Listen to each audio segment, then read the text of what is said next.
Hey everyone, this is Alok Kumar and you are watching a channel Google SBT classes. Dear, today's section is not about science or math because many students face the problem of spoken English. So today's section is about spoken English. Dear, you know very well that English spoken is a most important topic because in interview, in call centers, very important role plays spoken English. Okay तो देखो जो चीजें हमने आपको English में बताई उसको मैं एक बार आपको हिंदी में भी बता देता हूँ क्योंकि हिंदी इंग्लिश आपको दोनों में बताएंगे तो आप जानकारी अच्छे से प्राप्त। मैंने बताया कि यानी कि जो इंग्लिश है उसकी समस्या बहुत से बड़ी है और बहुत से छात्रों में है। आप कॉल सेंटर जॉब कर रहे हो या कभी इंटरव्यू में, तो इंटरव्यूअर्स क्या होता है, इंग्लिश में सुनने का आदी होता है। आपको अगर किसी को इम्प्रेस करना है तो आप इंग्लिश में अगर उससे बातें करते तो जल्दी से आपसे अट्रैक्ट हो जाता है, इम्प्रेस हो जाता है, तो आपकी बात बन जाती है। तो इन सब चीजों की को देखते हुए जो इंग्लिश है बहुत ज्यादा इंपॉर्टेंट होती है। देखिए मैं ये नहीं कहता हूं इंग्लिश बोलना हमेशा जरूरी नहीं, जैसा देश वैसा भेष ऐसा बोलना चाहिए। जैसे लोग आ जाते, जैसे कोई आकर के हमसे फ्लुएंटली इंग्लिश में बात करने लगता है तो हम नहीं समझ पाते, उसके जवाब नहीं दे पाते। तो इतनी तो कम से कम आनी चाहिए कि अगर कोई आता है और हमसे इंग्लिश में बात करता है तो उसके हम लैंग्वेज को बताएं और कहें, उसके बात को भी हम कह सके, ठीक है, उसको रिप्लाई कर सके। तो ये एक एंशिएंट तरीका हो गया कि हाँ ठीक है, तो मदर टंग अपनी ठीक है, अच्छी बात है, जैसे जहां पर है वैसे बोल रहे। जैसे हिंदी लैंग्वेज हमको सिखानी नहीं पड़ी, हमने सीखी, और ये सीख क्या सीखी, तो ऐसे इंग्लिश भी सीख ले। पता चले कि हिंदी कैसे सीखा या जो भी आप लैंग्वेज जानते हैं तो इसको सुनने से सीखा। तो जो इंग्लिश है इसको पढ़ने से, बोलने से और सुनने से, ठीक है। आप जितना इसका ज्यादा यूज करेंगे आप इसको इतनी ही अच्छे तरीके से सीख सकते हैं। देखो ये एक इंटरनेशनल लैंग्वेज है, सभी देशों में बोली जाने वाली ये एक लैंग्वेज है। आप कहीं पर भी इसको बोल सकते हैं, लोगों में कोई दिक्कत नहीं होती समझने में, ठीक है। तो क्या मेन बात है कि हम कैसे आपको सिखाने वाले हैं, आपको ये बात भी हम आपको बता दें कि क्या इंग्लिश सीखना आसान है। तो हाँ बिल्कुल आसान, जैसे हिंदी समझना आसान था ऐसे इंग्लिश को भी सीखना बिल्कुल आसान है। स्पोकन इंग्लिश कोई कठिन चीज नहीं है, ठीक है, ये भी एक लैंग्वेज है, इसको भी सीखा जा सकता है। तो आज हमारे पास कुछ व्यवहारिक सेंटेंसेस हैं, इनको मैं आपको ट्रांसलेट करके इंग्लिश में बताऊंगा जो आप डेली लाइफ में यूज करते हैं, आपको मिल जाती है, ठीक है। वन बाय वन करके देखो, यहां से मैं आपको कन्वर्ट करता हूं, मैं यहां से बोलूंगा, आपको वहां से बोलना है, ठीक है। मैं यहां से जैसे बोलूंगा आपको भी बोलना। अगर बोलने में शर्म आ रही है तो आप पहले एकांत में बोलना शुरू करें, अकेले में देखना शुरू करें, अकेले में देखें और अकेले में ही बोले, ठीक है। तो इससे क्या होगा, धीरे धीरे हमारे अंदर की जो हेजिटेशन है, ठीक है, वो दूर हो जाएगी और क्या होगा, हम फ्लुएंटली इंग्लिश बोलने लगेंगे, ठीक है। तो आज की शुरुआत एक बहुत अच्छे सेंटेंस से की जाएगी, ठीक है, और वो बात हर क्लास में आएगी। ये स्पोकन पर पहली क्लास रहेगी और उस टेंस को हम हर क्लास में बोलेंगे और उस बात को हमेशा आप लोगों को भी बोलना, क्योंकि अंदर से जब भी हमारे कोई आवाज आती है तो हम वो काम जरूर करते हैं, ठीक है। तो आज का जो पहला सेंटेंस है कि मैं धारा प्रवाह अंग्रेजी बोल सकता हूं और बोलूंगा, ये कमेंटमेंट है, समझ लो एक तरीके से कमेंट। मैं धारा प्रवाह अंग्रेजी बोल सकता हूं और बोलूंगा, तो इसको बोलेंगे I can speak English fluently, I can speak English fluently and I will, मैं बोलूंगा एंड आई विल, सीधे हो गया, मैं बोलूंगा, आई विल स्पीक इंग्लिश, अब बोलने की आवश्यकता नहीं रही। इसको बोलेंगे I can speak English fluently, आप ही बोलो आई कैन, ठीक है, हमारे साथ में बोलोगे तो अच्छी बात है, ठीक है। I can speak English fluently and I will, ठीक है। या इसको साथ में और भी एक तरीका है, तो आप ऐसे बोलो। देखो लैंग्वेज में को बोलने में आपका जो ग्रामर सेक्शन है बहुत ज्यादा इंपॉर्टेंस रोल नहीं निभाता, आपको सिंपल बेसिक सेंटेंस आने चाहिए और एक बात और होनी चाहिए, जो वोकेब है आपकी स्ट्रॉन्ग होनी चाहिए। बस इंग्लिश आप ज्यादा फ्लुएंटली आप इंग्लिश बोल सकते हो, ठीक है। तो इसको दूसरे तरीके से कैसे बोल सकते हैं, I can and will speak English fluently, बस हो गया, I can and will English fluently. फिर उसके बाद जैसे कहीं पर भी हम जा रहे हैं या किसी से हमारा मिलना हुआ तो अपने बारे में इंट्रोड्यूस कैसे कराते हैं उसको, ठीक है, उसको इंट्रोड्यूस कैसे कराते हैं, तो इस बात के तो उससे सीधे हाथ मिलाते और बोलती हेलो। हेलो आई एम, जैसे मेरा नाम है आलोक कुमार, तो मैं बोलूंगा hello I am Alok Kumar. ठीक है, ऐसे आपको भी बोलो, आपका जो नाम है सुमित है तो आप बोलोगे hello I am Sumit. Reena है, hi hello I am Reena. आपका जो भी नाम है, अमित है, दीपेश है, ठीक है, संध्या है, जो भी है आप उसको बोल सकते हो। ठीक है, हेलो आई एम ये ओ ए टू जेड जो भी आपका नाम है। ठीक, उसके बाद जैसे किसी ने पूछ दिया, जैसे हम ही यहां पर है, ठीक है, तो मैंने बोला कि hello I am Alok and I am here because I like to teach. I am here because I like to teach. कि मैं यहां हूं क्योंकि मुझे पढ़ाना पसंद है। Hello I am Alok, I am here because I like to teach. Hello मेरा नाम आलोक है और मैं यहां हूं क्योंकि मुझे पढ़ाना पसंद है। इस प्रकार से आपको जो भी चीजें पसंद है वहां पर आपको बता देना, बस एकदम सिंपल। ठीक है, तुम्हें पढ़ना पसंद है, खेलना पसंद है, ठीक है, आप प्ले ग्राउंड में है तो आप बोल सकते हो आई लाइक टू प्ले, मुझे खेलना पसंद। I like to play cricket, मुझे क्रिकेट खेलना पसंद। सिंपल सा एकदम। फिर उसके बाद और भी अच्छे सेंटेंस है, जैसे किसी से बात हो गई और पसंद नहीं आया तो हम उससे बोल देते हैं भाड़ में जाओ। ठीक है, सीधे सीधे एक सेंटेंस में हम बोल देते हैं भाड़ में जाओ। अब भाड़ में जाओ को इसको सीधे सीधे आपको याद भी होगा, लगभग में आपने सुन रखा है, सुना होगा शब्द भाड़ में जाओ। इसको ट्रांसलेट करेंगे go to help. Go to help, simple सा सेंटेंस, गो टू हेल्प मतलब भाड़ में जाओ। अब और भी बातें, जैसे इसमें कोई हंस दिया तो उसको तुम्हारी हंसी भाड़ में जाए। अगला सेंटेंस है तुम्हारी हंसी भाड़ में जाए, तो इंग्लिश में कैसे translation, to help with your laughing. To help with your laughing.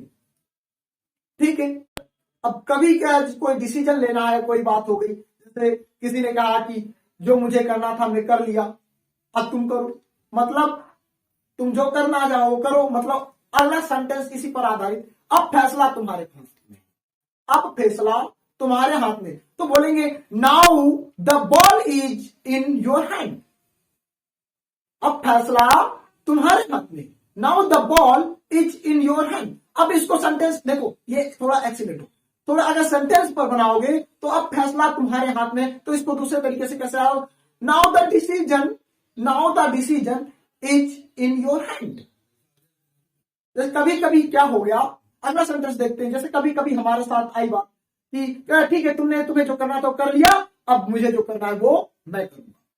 मतलब अब इस सेंटेंस को हम इस बात को ऐसे समझ सकते हैं कि अब फैसला मेरे हाथ में है, तुम्हें जो करना था कर लिया, अब फैसला मेरा हाथ। नेक्स्ट सेंटेंस है अब फैसला मेरे हाथ में, तो इसको ऐसे बोलेंगे now the decision is in my hand.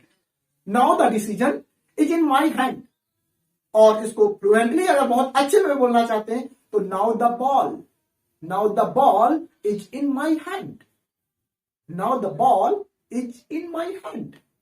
फिर कभी ऐसे भी सिचुएशन है, जैसे कोई तुम्हारी खूब अच्छे से, अब किसी से जैसे काम निकालना है, अपना काम निकालना है, तो उसकी तारीफ तो भैया करनी है, तो तारीफ करनी है, और जिसकी तारीफ कर रहे हो उसने कह दिया अगला सेंटेंस में कि ज्यादा मक्खन मत लगाओ। सेंटेंस में बोल दिया कि ज्यादा मक्खन मत लगाओ, तो इसको कैसे बोलोगे, तो इसको भी बोलने के कई सारे तरीके हैं। आप कोई सा don't buttering me, sorry don't butter me, don't के साथ में हमेशा भी बनाता वर्ब का first part, don't butter me, butter सीधे मक्खन लगा, डोंट बटर मी। इसको दूसरे तरीके से कैसे बोला जा सकता है, स्टॉप बटरिंग मी, स्टॉप के साथ में हमेशा V1 plus ING, V1 plus ING, तो स्टॉप बटरिंग मी बोले या डोंट बटरिंग मी। ठीक है, ज्यादा मक्खन मत लगाओ मतलब डोंट बटर मी या स्टॉप बटरिंग मी। और भी इसका देख लो, और भी बोल सकते जैसे ज्यादा मक्खन लगाओ मतलब फ्लैट मत करो, don't flatter me, don't flatter me. या और भी इसका है, तो अब डोंट अगर हम स्टॉप से इसको बनाना चाहें तो हो जाएगा स्टॉप फ्लैटरिंग मी, स्टॉप फ्लैटरिंग मी। ठीक है, ऐसा। अब जैसे कभी किसी से बात हो रही है और आपने कुछ गलत शब्दों का प्रयोग कर दिया, आप ना चाहते हुए आपके मुख से गलत शब्द निकल गए, तो आप एक शब्द बोलते हो मेरी जबान फिसल गई, बहुत अच्छा सा सेंटेंस है, बहुत ज्यादा चला था, ठीक है, कॉमेडी में। मेरी जबान फिसल गई, टूट गई, ठीक है, ऐसा। तो मेरी जबान फिसल गई, ऐसा सेंटेंस बनाएंगे। तो मेरी जबान फिसल गई, कब हम इसका प्रयोग करेंगे? जब हम कोई गलत शब्द बोल दिए हो, ठीक है। तो बोलेंगे it was a slip of my tongue. है देखो कितना सब एकदम छोटे छोटे सेंटेंसों में हम बात को अपनी क्लियर कर। और ये बात ऐसी होती है जब इंग्लिश में बोलते हैं ना तो बहुत अच्छा लगता है। तो it was a slip of माई, मेरी जबान फिसल गई। अब सिचुएशन के अनुसार ही हम आपको देखो सेंटेंस बनवाना ही बन, ठीक है। जैसे मैं बोल रहा हूं आप वैसे बोलो, ठीक है। जैसे मैं बोल रहा हूं बिल्कुल मेरे साथ में बोलो, ठीक है। आपके सामने लिखा हुआ, आप इसको बोल सकते हो, देखो, पढ़ो, और पढ़ के बोलो, और तेज बोलो, क्योंकि आप बोलो आपके कानों को सुनाई भी दे, क्योंकि सुनने से चीजें ज्यादा याद है, ठीक है।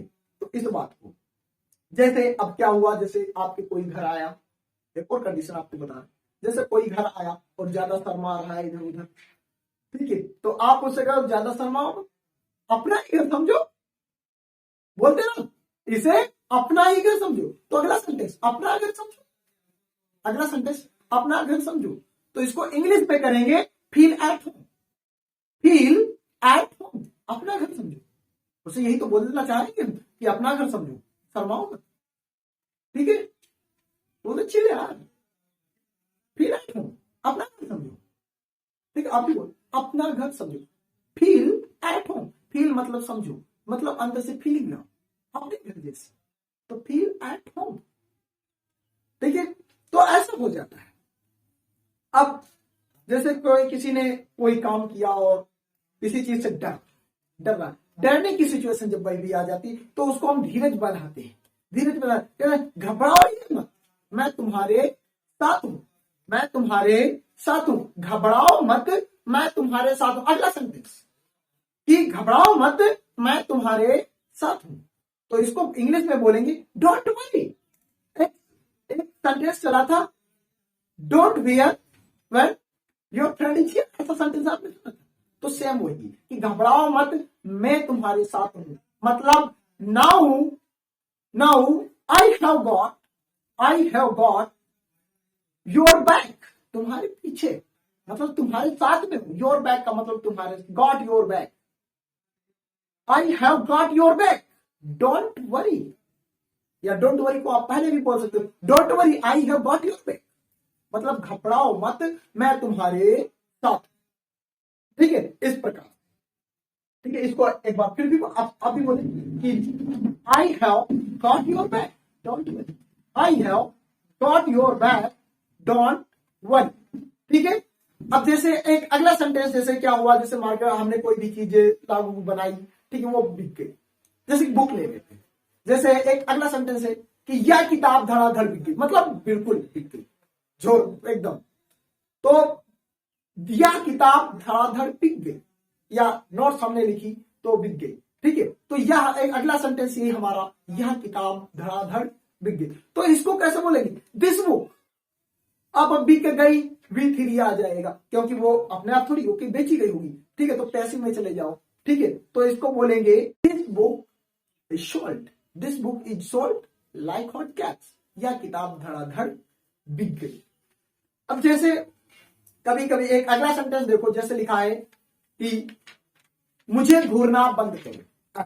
जैसे कोई आपको आंखें फाड़ फाड़ कर देखे जा रहा है, ठीक है, अक्सर लोग देखते हैं एक दूसरे को, ठीक है, काफी तो ठीक है। तो आपने अगर उससे बोला कि मुझे घूरना बंद करो, इसको अगर बोलना है तो ऐसे बोल सकते हो, स्टॉप स्टेयरिंग, स्टॉप के साथ में आईएनजी फॉर्म, स्टेयर मीन्स होता है घूरना, stop staring at me, stop staring at me. अगर डोंट से इसको बनाना चाहो तो डोंट से भी बोल सकते हो, डोंट स्टेयर एट मी, मुझे घूरना बंद करो, डोंट स्टेयर एट मी, या steering, don't sorry stop staring at मी। दो प्रकार से इसको बोल सकते हो, डोंट स्टेयर एट मी या स्टॉप स्टेयरिंग एट मी, ठीक है, मुझे घूरना बंद करो। और सेंटेंस, अच्छा अब इसको देखो, इसको एक तरीके से कभी नहीं बोलना, stop to staring at me, इसका सेंटेंस ही उलट जाएगा, और इसको कभी मत यूज करना, स्टॉप मतलब रुको और मुझे घूर कर देखो, stop to stare at me, तो ये सेंटेंस गलत हो जाए, तो इसको बुलाएंगे stop staring at me. To का सेंस नहीं लेंगे हम।